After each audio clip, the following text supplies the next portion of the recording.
काम में आ रही थी। वर्णन आता है महाभारत में, कहते हैं और जब खेलते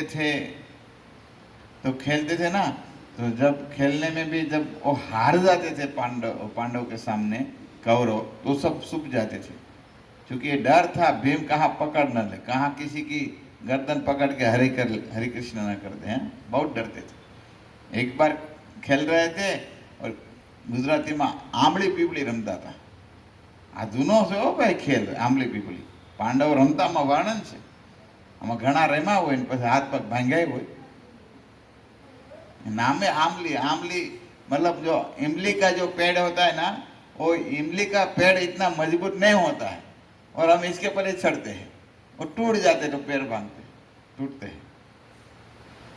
तो ऐसे खेलते थे। तो एक दिन क्या हुआ, एक बड़े पेड़ था, एक पीपर का पेड़, बरगद जैसा पेड़ था, इसके ऊपर 100 कौरव थे ना, 100 ऊपर गए बचने के लिए, भीम से बचने के लिए। और भीम ने देखा अच्छा आज अच्छा मौका है सबका पैर तोड़ने का, तो क्या किया, वो पेड़ होता है ना, इसका पेड़ का मूल थड़ होता है, ऐसा हिलाया, और जिसी तरह वो पक्का बोर होता है ना, और जिसे बोर के बेर के जो झाड़ होते हैं, इसको हम हिलाते हैं, वो कैसे गिरते हैं, इसी तरह 100 भाई गिरे, और किसी का पैर टूट गया, किसी का आंख में लगा, किसी को कान में लगा, रोते रोते गए घर पर। घर पर गए, बोले कौन मारा, बोले कौन मारा, हम तो हार गए, तो हार गए, भीम ने केवल झाड़ हिलाया और गिरे, और आज ऐसी हालत हो गई। तब धृतराष्ट्र मन में भी बहुत द्वेष आ गया, अरे बहुत शक्तिशाली है। मैं बोल रहा था ना, धृतराष्ट्र का आगे इसमें वर्णन किया है, वो कपटी थे, बहुत बहुत कपट करते थे। भीम को मानने, भीम पर इसको बहुत क्रोध आता था।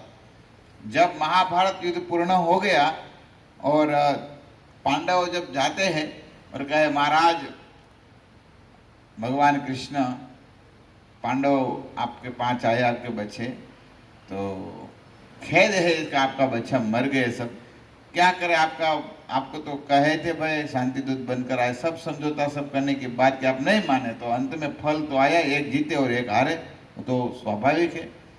तो ये सब आए हैं, तो आप आशीर्वाद दीजिए। तो ऐसे रोते रोते कहने लगे, धर्मात्मा को मिले, युधिष्ठिर महाराज को, अर्जुन सबको। तो फिर अंत में क्या हुआ, भीमसेन का नंबर आया, और भीमसेन को मिलने गए, तब भगवान सोचे कि इतना शक्तिशाली है, भीम को मार देंगे। देखो मैं ये कह रहा हूं, भगवान का हम शरण लेते हैं ना, तो नक्की भगवान हमारी रक्षा करते हैं।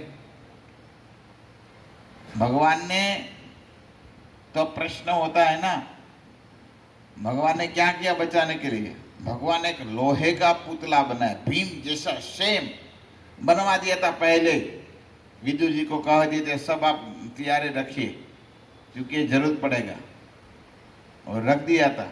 और जैसे फिर वो मिलने गए, और भीम समझकर धृतराष्ट्र ने इसका आलिंगन किया, और लोहे का पुतला टूट गया, चूर्ण हो गया, इतना शक्ति था। आंधळो होतो पण शक्ति बहु होती।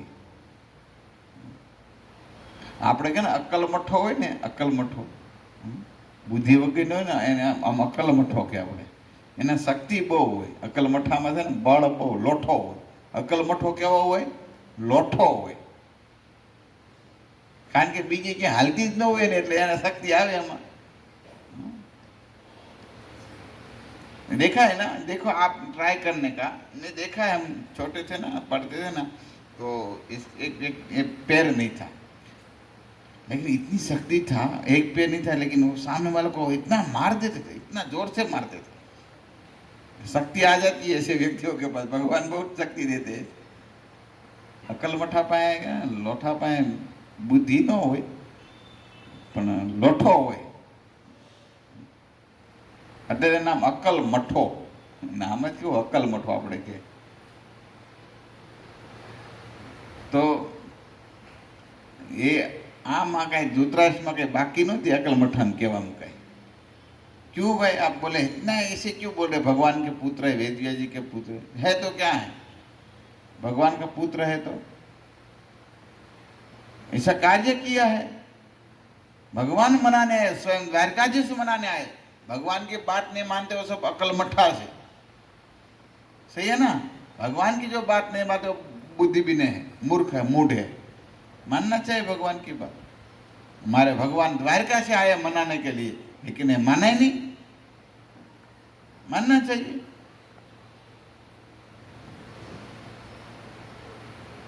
इतना ही नहीं,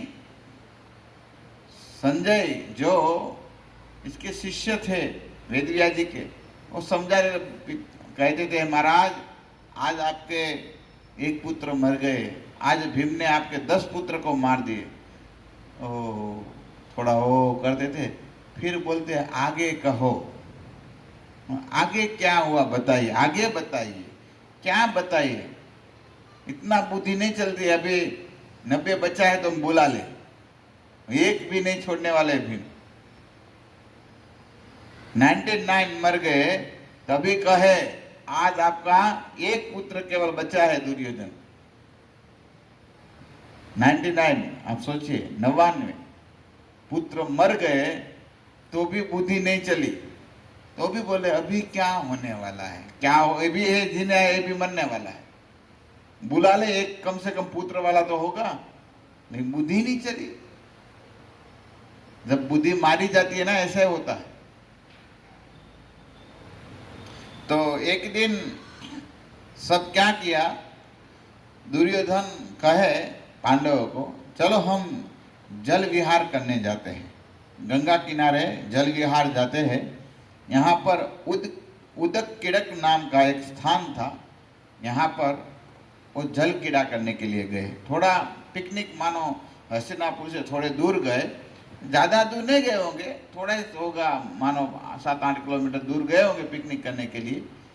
वो गए, यहाँ पर बहुत सब खेल रहे थे।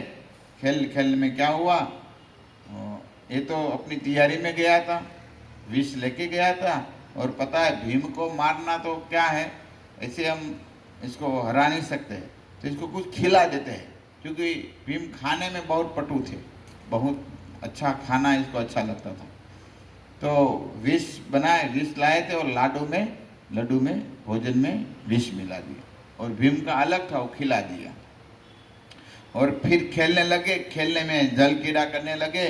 और थोड़ा शाम होने आया तो कहते चलो भीम तो ऐसे, अभी क्या हुआ, कीड़ा में गया तो एक जगह पर झाड़ पर नीचे सो गया था, पता नहीं क्या हुआ। तो इस सब दुर्योधन ने क्या कहे, युधिष्ठिर महाराज सबको कहे चलो भीम तो आगे चला गया है, चलो चलो सब निकले। तो इसको चारों भाई ऐसे हुआ, चलो भाई दुर्योधन कह रहे तो आगे निकल गए होंगे, घर पर चले गए होंगे। तो गए, और यहाँ पर पीछे से दुर्योधन ने क्या किया, इसको गंगा में फेंक दिया। भीम को मिले नहीं, क्योंकि पोस्टमार्टम होगा तो पता चल जाएगा कोई जहर खिलाया है। हाँ, पोस्टमार्टम होता था पहले भी, आप ऐसा मत सोचिए। पहले के जो वैद्य थे ना, वो पोस्टमार्टम से भी बाप थे, देखकर पता चल जाता। और विष खिलाया जाता तो ऐसे पता चल जाता है। तो क्योंकि शरीर लीला हो जाता है, हरा कलर का हो जाता है। तो गए, फिर यहाँ पर धृतराष्ट्र महाराज कुंती माता के पास गए, कहे माँ भीमसेन नहीं आया, भैया नहीं आया। सब पूछ रहे चारों भाई, बोले नहीं वो तो कहे दुर्योधन वो घर पर चले गए। तो कुंती कैसे भी सो पाए, मन में बहुत ग्लानि हुआ, अरे कहाँ गया होगा, कहाँ गया होगा। और फिर नहीं मिल, ये भी फिर दुर्योधन अत्याचार, ये भी फिर ग्लानि, ऐसे ही दिखावा करते हैं। भीम कहाँ गया, कहाँ, पता था मार दिया तो भी लड्डू खिला दिया विष वाला। लेकिन कहते हैं ना, भगवान जिसकी रक्षा करते हैं इसको कौन मार सकते हैं। भगवान जिसकी रक्षा करने चाहते हैं कोई नहीं मार सकते हैं। इसलिए भागवत कथाकार आपने गुजरात में बहुत कथा किया है, ऐसे डोंगरेजी महाराज, आप नाम सुने होंगे। वो कहते थे जितने शत्रु आकाश में, जितने तारा आकाश में, जितने तारा आकाश में इतने शत्रु है, रक्षा करने वाले है रघुनाथ, तो बाल बाका न हो। भगवान राम जिसकी रक्षा करने वाले हो, कृष्ण जिसकी रक्षा करने वाला हो, इसका कोई नहीं बिगाड़ सकते, कोई नहीं मार सकते। इसलिए भगवान का शरण लो, विश्वास रखो, भगवान हमारा सब कार्य करेंगे। अरे सबका करते हैं। अब तो गुजरात में सबको तो श्रद्धा होनी ही चाहिए। आप देखो गुजरात में एक गुजर धर पावन कियो भगत जगत विदित नरसिंह भगत। नरसिंह भगत, कितना विश्वास। अब सोचिए भगवान पर, भगवान ने कितनी बार दर्शन दिया, 52 बार, 52 बार। आप सोचिए, और कार्य करने आते थे भगवान, ऐसे ही नहीं। अब तो सुने हैं नरसिंह मेहता का श्राद्ध, सुने हैं ना, नरसिंह मेहता के पिताजी का श्राद्ध। और यहाँ पर गुजराती लोग बोलते हैं, हमारा तो गुजराती में क्या, मारू तो एवं से नरसिंह मेहता जेवं ले। હવે નરસિંહ મહેતાને 52 વાર કામ કરવા, તારો પાડોશી નથી આવતો, પાછળ કે મારું નરસિંહ મહેતા જેવું કામ છે। હવે રહેવા દે ને। નરસિંહ મહેતા 24 કલાક ભજન કરતા, એની પત્ની મરી ગઈ, ભલું થયું ભાંગી જંજા, હેતે પછી શ્રી ગોપાળ એમ કરે, તારી હોય તો પોક મૂકશો, બીજી લેવા जा પાછો। है समझ में आता है? और मारू नरसिंह मेहता जेवं ले, ऐसे बोल देते। शरण रखो, भगवान को याद रखो। भगवान जिसको बचाने चाहते हैं, कोई इसको मार नहीं सकते। परीक्षित महाराज उधर में मर गए थे, बाण मार दिया था अस्वस्थामा ने, लेकिन तो भी जिंदा हो गए भगवान की कृपा से। परीक्षित महाराज है ना, तो ये है सब भगवान की कृपा हो, कोई इसको मान नहीं सकता। गए तो यहाँ पर भीम इसी जा रहे थे, पाताल में पहुंच गए, जहाँ सर्प का नाग है, वासुकी नाग रहते जहाँ। यहाँ पर गए तो यहाँ छोटे छोटे सर्प होते, इसको डंस मारने लगे। तो फिर वे कहते लोहे लोहे को काटते हैं ना, भाई जहर जहर को काटने लगे। तो इसको जहर कम होने लगा भीम को, और भीम को जैसा जहर कम हो गया, फिर वो सर्प को पकड़ पकड़ के मारने लगे भीम। और कई सर्प गए, और वासुकी नाग को कहे, अरे कोई ऐसा अद्वितीय प्राणी आए, प्राणी देखा ही नहीं है, हमको सबको मार रहे हैं, आप आइए जल्दी। तो फिर ऐसा ही हुआ। यहाँ पर वासुकी नाग के साथ यहाँ पर एक आर्यक नाग भी रहते थे, वो भी साथ में आए वासुकी के साथ। और आए तो पूछताछ किया सब, कहाँ से कौन है। और तब पता चला भाई आर्यक नाग ने, ओहो ये तो हमारा संबंधी है। बोला ये संबंधी क्या है? यहाँ वासुकी नाग को कहते ये तो थोड़ा मिलता जुलता शिकल मिलता है हमारा कोई खानदान का। अच्छा कौन है? तो पूछा नाम क्या है? बोले भीम है। किसके पुत्र है? कुंती का पुत्र हूँ, पांडु मेरे पिता है। अच्छा, ओहो, तब तो बोलते वो तो हमारा संबंधी है। वो कुंती का पिता का नाम है प्रजन्य। प्रजन्य नहीं, क्या नाम था, मैं याद था भूल गया हूँ। प्रजन्य नहीं, भी याद नहीं आता है, बोल रहा हूँ। तो इसके नाना, इसके जो कुंती के जो नाना, इसके पिता के दादा के जो नाना थे, इसके नाना यहाँ पर थे, और इसका नाम क्या था? आर्यक। तो बोले तो हमारा संबंधी है। तो यहाँ पर फिर कहे हो तो इसका स्वागत किया जाए। तो स्वागत में क्या किया जाए? तो कहे देखो यहाँ पर 8 कुंड है, इस 8 कुंड में बहुत सुंदर अमृत है, और ये अमृत आप पी लो। तो हर रोज एक कुंड में पीना है, पूरा कुंड नहीं पीना है, लेकिन एक कुंड का अमृत पीना है थोड़ा। तब पूरा दिन में एक दिन आप पिएंगे तो पाचन होगा। तो ठीक है, तो भीम तो ऐसे पूरा कुंड पी गए, लेकिन अमृत हो तो फिर वापस हो जाता है। ऐसे 8 दिन वो पिया, और कहते हैं 8 कुंड में ये अमृत पी के वो इतनी शक्ति आ गई, 8,000 हाथी की शक्ति इसमें आ गई। एक कुंड में 1,000 हाथी की शक्ति थी।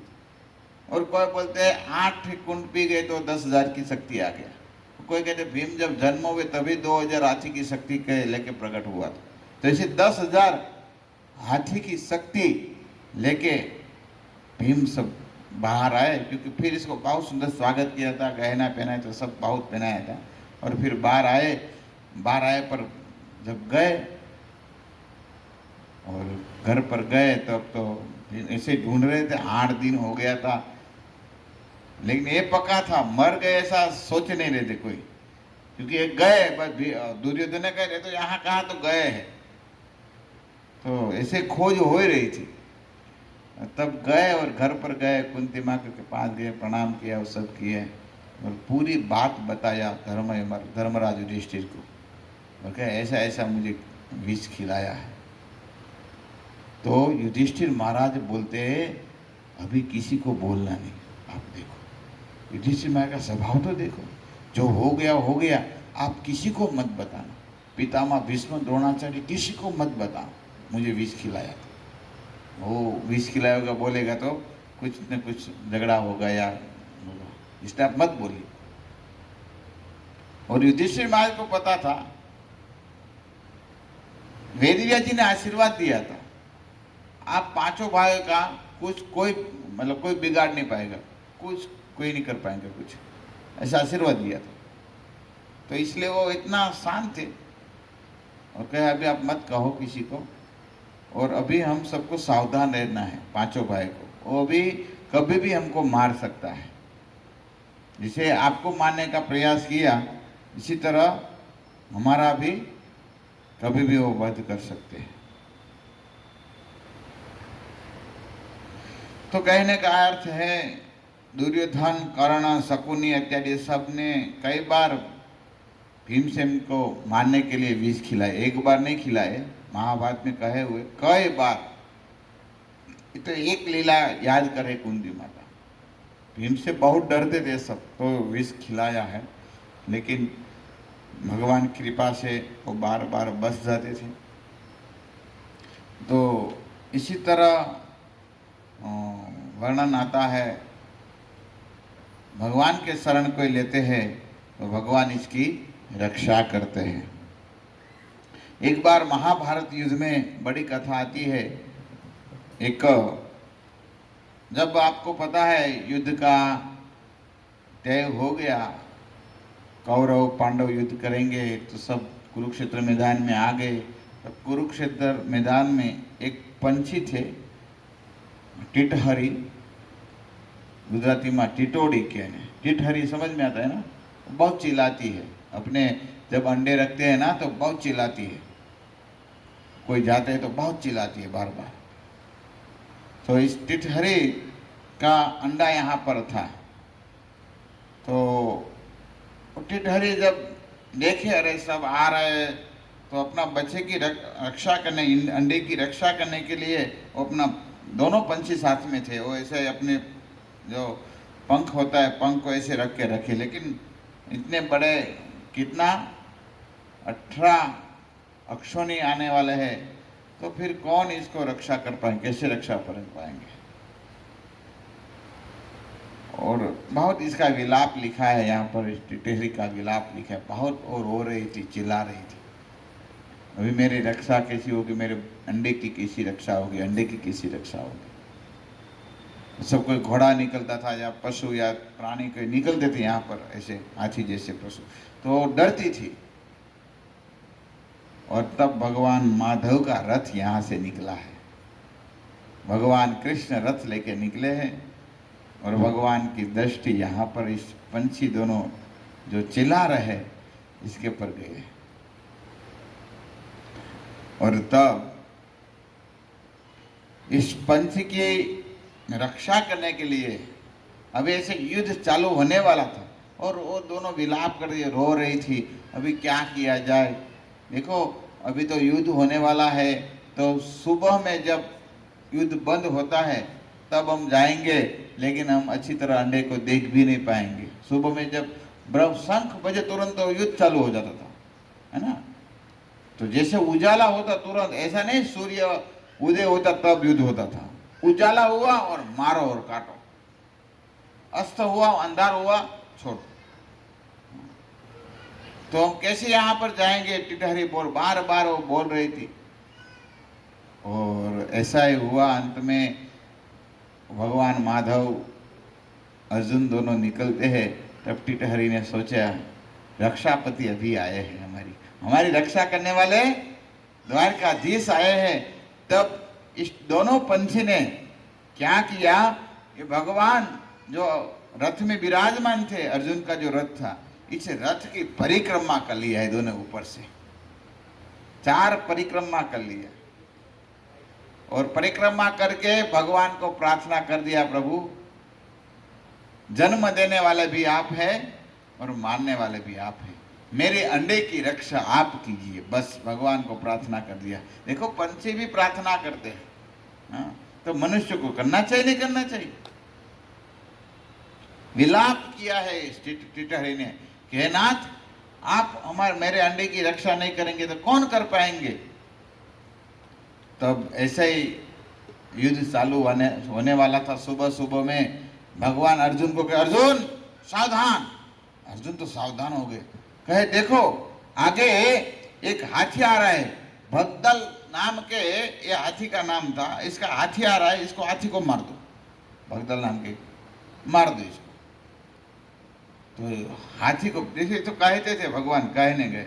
तब क्या हुआ? हाथी को तो मरा न मरा, लेकिन वो जो घंट था ना, वो घंट पर अर्जुन का बाण लग गया और बाण इस घंट पर लगा और जहां टिटहरी का अंडा पड़ा था, अंडा पर पूरा वो आ गया। और फिर तो ऐसे टिटहरी मंडरा रहे ऊपर ऊपर, क्या करे? लेकिन इसको ऐसा हुआ, चलो भाई हमारी रक्षा हो गई है, भगवान ने हमारे अंडे की रक्षा कर दी है। एक इसे 18 दिन हो गए, 18वां लास्ट दिन था। तब एक घोड़े का इसका लात लग गई और ये जो खंड था वो खुल गया। तो कहने का अर्थ है, फिर यहाँ पर दोनों पंछी आती है। भगवान जिसकी रक्षा करने चाहते हैं तो इसको कोई मार नहीं सकते हैं। इसलिए हम सबको भगवान का शरण लेना चाहिए। लेकिन हम इतने मूर्ख है ना, मूंड है। तुलसीदास जी कहते हैं अपने पदों में, ऐसी मूढ़ता या मन की। तुलसीदास जी कहते हैं ऐसी मूढ़ता या मन की, परे हरि राम भरोस सुर सरिता आस करत ओस कणक। वो कहते हैं सुर सरिता, गंगा नदी के किनारे पर एक व्यक्ति था और ये व्यक्ति गंगा किनारे पर एक बड़ा ताड़ का पेड़ था। ताड़ी होता है ना, ताड़ी, और ताड़ी का पेड़ था और ताड़ का पेड़ एक हंडी बांधा था। हमने देखे, हम जब जाते हैं ना उड़ीसा में या बंगाल में, तो यहाँ पर एक हंडी बांधा होता। मैं पहले सोचता था इसमें क्या करते होंगे, पता चलता फिर इसमें वो ताड़ी का रस निकलता है, इसमें भराता है। तो और सुबह से एक बांधा था, वो सुबह से बांधा था वो हंडी, और ताड़ी के पेड़ पर देखकर वो सोचता था अभी वो हंडी भर जाएगा, मेरी प्यास बुझ जाएगा, और हंडी भर जाएगा, मेरा प्यास बुझ जाएगा। अरे भाई तेरे सामने गंगा नदी बह रही है, वो गंगा जल नहीं पीते, और किसका सहारा लिया है? ये ताड़ी का पानी का। हमारा ऐसा ही है, भगवान श्री कृष्ण का शरण छोड़कर अलावा किसी के शरण पकड़े, इस बाबा जी का शरण पकड़े हैं। जब भी कोई आता है बाबा जी, ऐसे माताओं का तो बहुत भारी श्रद्धा होती है। सुंदरियो भामण आयो नहीं, सुंदरिया भामण ने कहा अमारू भाको ये हूँ भागतो तो तारो। सुंदरिया भामण बोले ना, बोलते हैं पता नहीं, सहज बोलते हैं माता, तुरंत कहती है हमारा बच्चे का भविष्य करिए, मेरे को क्या मिलने वाली, किसी पत्नी मिलने वाली है, तुरंत। कितनी भोली होती है स्त्री, देखो। ऐसे होते हैं ना, वो सब मुवारे लोग आते हैं लुटने वाले, वो आते हैं तो तब मैया को बोलते हैं आपका जो सोने का कंगन होता है ना हम अच्छी तरह साफ कर देंगे। वो लिक्विड डाल के वो अपना सोना खींच लेते हैं, वो दूसरा डाल के पिना देते, तो वो वाइट हो गई, क्या वाइट हो, पूरा चला जाएगा। हाँ? कितनी भोली होती है इसलिए, कहाँ भी जाता है तुरंत धागा करवाती है और पहनाती है है ना, स्वाभाविक। तो जहां पर मत जाइए, जहां भी बाबा देख गए तुरंत शरण में मत लौटो, देखो कौन है, परीक्षा करो कम से कम। तो भगवान का शरण लेना है। तुलसीदास जी रामायण में कहते हैं भगवान सुख के सागर है। भगवान कौन है? सुख के सागर है। तो ऐसे सुख सागर, सुख धाम है भगवान, तो इसका चरण लो। सो सुख धाम राम सनामा, सो सुख धाम राम सनामा, अखिल कोटि दायक विश्रामा, अखिल कोटि दायक विश्रामा। देखो भगवान सुख के धाम है और भगवान का नाम भी सुख के धाम है, इसलिए हमको भगवान के नाम लेना चाहिए। हरे कृष्णा कृष्णा कृष्णा हरे हरे, हरे राम राम राम। इसको विश्राम प्राप्त करना है। बोले विश्राम मतलब थक गए, कौन सा थकान हो गया है? जन्म मृत्यु का थकान हो गया है। ये जन्म मृत्यु का थकान जिसको दूर करना है वो भगवान का नाम रूपी विश्राम करिए। आगे कहे सोए आनंद सिंधु सुख राशि, सोए आनंद सिंधु सुख राशि, करते त्रैलोक सुपासी। भगवान सुख के सिंधु है, सुख के सागर है भगवान, लेकिन हम शिकर त्रैलोक उसारी, हम कोई शिकर भर सुख मिलते इसमें पड़ गए। शिकर मतलब एक बूंद, बूंद का बूंद कई ऐसे बूंद रहते, फिर ऐसे हम करते हैं तो शिकर हो जाता है। और ऐसे व्यक्तियों का हम शरण लेते हैं, ग्रहण किए हैं, कैसे सुखी होंगे? आप देखो भगवान पंछी की बात मानते हैं, इसकी रक्षा करते हैं। भागवत में कथा आती है, गजेंद्र नाम के एक पशु ने भगवान को बुलाए तो भगवान आए, रक्षा किया, है ना। तो भगवान तो रक्षा करते हैं, तो हम कम से कम शरण भगवान का लो। भगवान का शरण लेंगे तो न कि भगवान प्रसन्न होंगे। इस थोड़ा सुख के लिए, थोड़ा बूंद के सुख के लिए कष्ट मत झेलो। महाभारत में कथा आती है, जब विदुर जी युधिष्ठिर महाराज का जब राज्य चल रहा तब आए और धृतराष्ट्र के पास गए और धृतराष्ट्र को रात में बहुत सुंदर उपदेश दिए। इसको विदुर नीति कहते हैं। विदुर जी ने 6 अध्याय में, महाभारत में 6 अध्याय में विदुर नीति कहे, अब धृतराष्ट्र को समझाए क्या करना चाहिए क्या नहीं करना। इसमें कथा आती है। वो कहते हैं महाराज एक ब्राह्मण था, वो ब्राह्मण एक बार जंगल में गया और जंगल में गया तो क्या हुआ, एक स्त्री था, जबरदस्ती इसको आलिंगन करके पकड़ने लगी। वो नहीं चाहते थे ब्राह्मण, लेकिन वो स्त्री जबरदस्ती इसको पकड़ने लगी। तो इस स्त्री से बचने के लिए ये जंगल में दौड़ने लगे तो एक अंधार कुआं आ गया। वो कुएं आ गया और कुएं में वो गिर गए। लेकिन गिर रहा था तो क्या हुआ, वो एक कुएं में पेड़ होता है, कई इसे आप देखोगे गांव में कुएं में ऐसा ही पंछी जब कुएं में भी जाते हैं ना, कुएं में, तो ऐसे इसकी विष्ठा से पेड़ अपने आप होता है। तो ऐसे कोई पेड़ पकड़ लिया है, पेड़ की डाली शाखा इसके हाथ में आ गई, तो नीचे देखे तो बड़ा सर्प था। ऐसा ही देख रहा था, मुंह खोल, अभी कब आएंगे और मेरा हरे कृष्णा पेट भर जाएगा। फिर थोड़ा ऊपर नजर किया तो यहाँ 2 चूहा था।